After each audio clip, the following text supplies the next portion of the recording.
ডিপাৰ্টমেণ্টটো হ'ল এটা সমস্যাৰে ভৰিপূৰ্ণ এটা ডিপাৰ্টমেণ্ট হয় আৰু গধুৰ ডিপাৰ্টমেণ্ট হয়।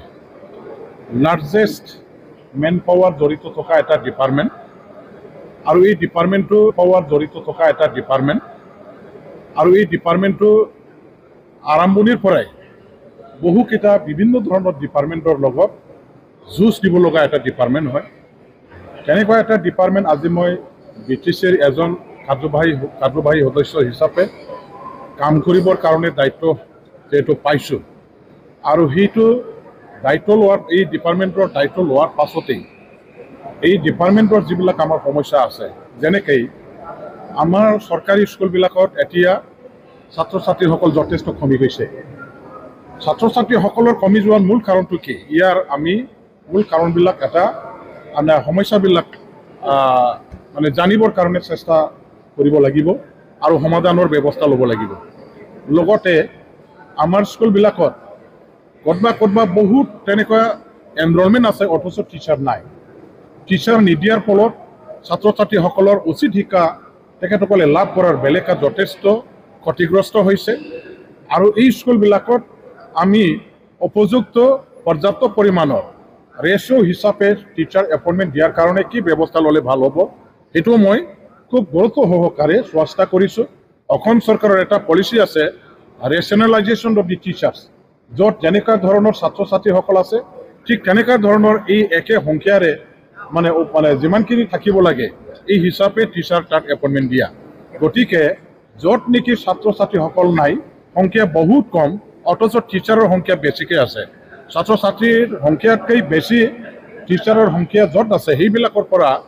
আমি টিচাৰসকলক ট্ৰেন্সফাৰ কৰি য'ত ছাত্ৰ ছাত্ৰী বেছি আছে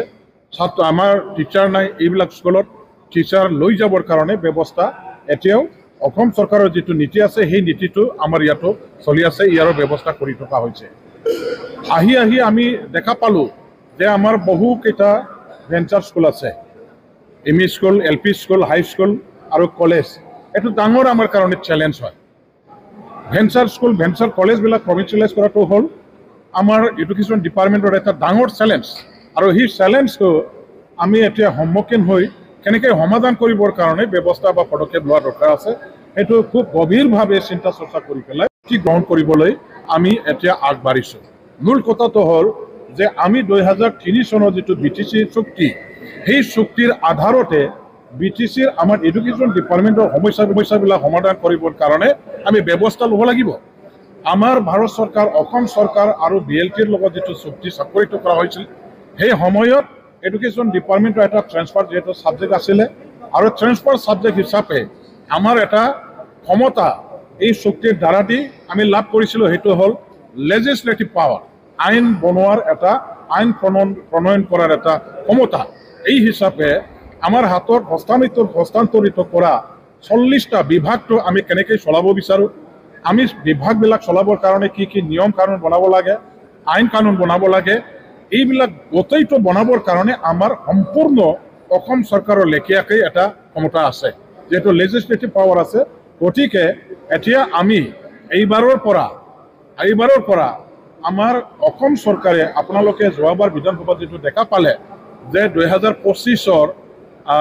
আমাৰ স্কুল বা টিচাৰ প্ৰভিঞ্চিয়েলাইজেশ্যনৰ কাৰণে যিটো এটা এমেণ্ডমেণ্ট বিল আনিছিলে সেই সময়ত আমাৰ অসমৰ মুখ্যমন্ত্ৰী ডাঙৰীয়া দেৱৰ লগত আলোচনা কৰিলোঁ,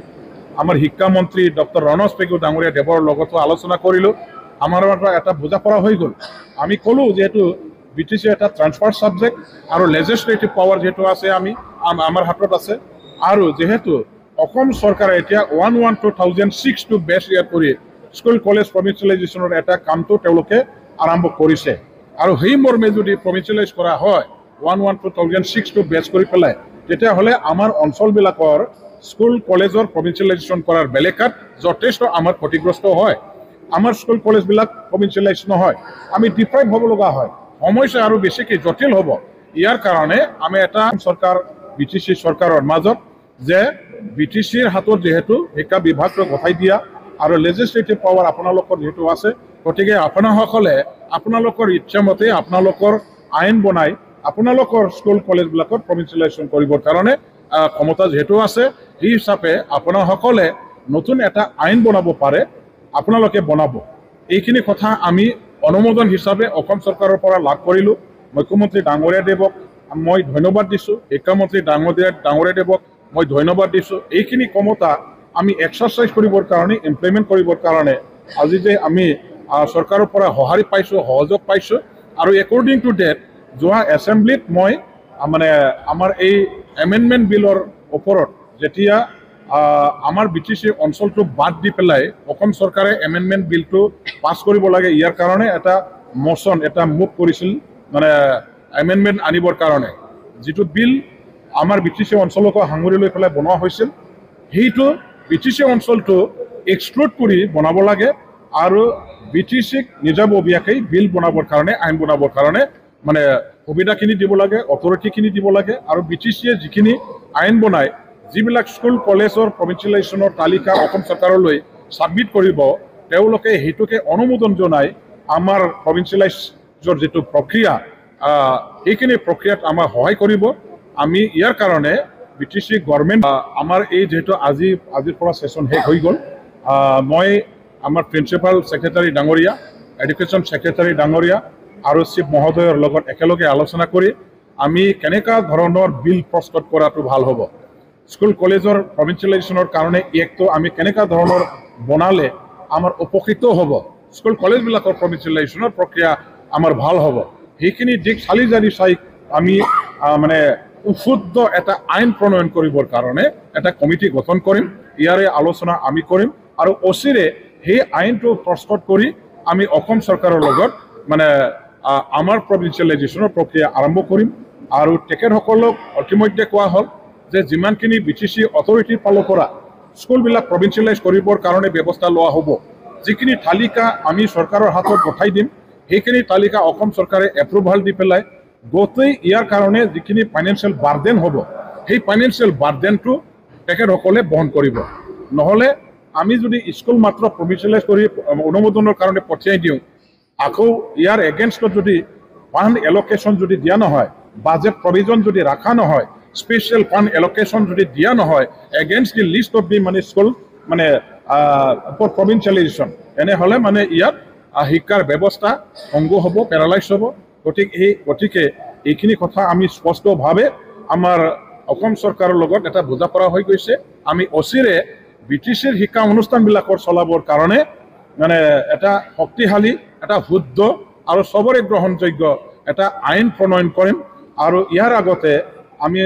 আমাৰ BTC অঞ্চলৰ যিবিলাক সংগঠন আছে শিক্ষক ঘণ্টা আমাৰ নন প্ৰভিঞ্চিয়েলাইজ স্কুলবিলাকৰ কলেজবিলাকৰ যিবিলাক শিক্ষক ঘণ্টা আছে তেওঁলোকৰ লগতো আমি কথা পাতিম বড়ো সাহিত্য সভাৰ লগতো আমি কথা পাতিম আফচুৰ লগতো আমি কথা পাতিম বিভিন্ন আমাৰ শিক্ষক ঘণ্টাবিলাকৰ লগতো আলোচনা কৰি তেওঁলোকৰ পৰাও আমি ভিউ পইণ্টবিলাক লৈ ল'ম আৰু গোটেইখিনি ঠিক ঠাক কৰাৰ পাছত আমি বিলটো ফাইনেলাইজ কৰি অসম চৰকাৰৰ মানে আমাৰ শিক্ষা বিভাগৰ মন্ত্ৰী ডাঙৰীয়াৰ লগতো আমি শ্বেয়াৰ কৰিম মুখ্যমন্ত্ৰীৰ লগতো শ্বেয়াৰ কৰিম আৰু ইয়াৰ পাছত প্ৰভিঞ্চিয়েলাইজেশ্যনৰ এই ব্যৱস্থাটো কৰা হ'ব ইয়াৰ কাৰণে অলপ টাইমৰ প্ৰয়োজন হ'ব এমালগেমেশ্যনৰ ওপৰত তো BTCত কিমানমান স্কুল এনেকৈ এমালগেমেণ্ট তাৰ এমালগেশ্যনৰ প্ৰক্ৰিয়াটো সেইটো কণ্টিনিউৱাছ প্ৰচেছ আমি চাই আছোঁ যে একেটা মানে কি কয় কম্পাউণ্ডৰ অধীনত যিবিলাক স্কুল আছে LP ME ক'ৰবাত যদি একেটা ঔষধৰ মাজতে যদি আছে সেইবিলাক আমি এমালগেমেশ্যনত আনিছোঁ আৰু ক'ৰবাত high school LP school ME school একেলগে যদি আছে ইয়াৰো এটা এমালগেমেশ্যনৰ মানে এই কামবিলাক আগতেও কৰিছিলে এতিয়াও কৰিব লগা নিশ্চয় কেইটামান আছে সেই দিশটো চোৱা চিতা কৰিবৰ কাৰণে ক'ত আৰু কিমানটা স্কুল তেনেকুৱা ধৰণৰ এমালগেমেশ্যনৰ কাৰণে আকৌ কৰিব লগা বাকী আছে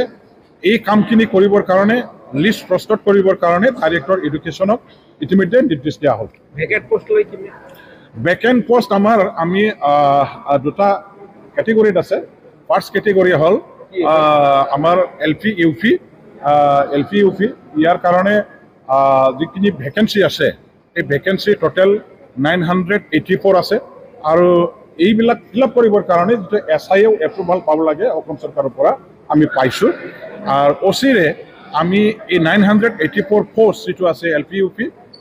যিসকল টেট কোৱালিফাইড আমাৰ কেণ্ডিডেট আছে এওঁলোকৰ আমাৰ এপইণ্টমেণ্ট দিয়াৰ প্ৰক্ৰিয়া আৰম্ভ কৰিব আমি ইতিমধ্যে এটা ষ্ট্ৰং কমিটি গঠন কৰিছোঁ আমাৰ স্ক্ৰুটিনি এণ্ড ছিলেকশ্যন কমিটি এওঁলোকে এতিয়া গোটেই ডকুমেণ্টছবিলাক খন্নতন্নকৈ ৰিভেৰিফিকেশ্যন কৰিছে আৰু ৰিভেৰিফিকেশ্যন কৰাৰ পাছত মই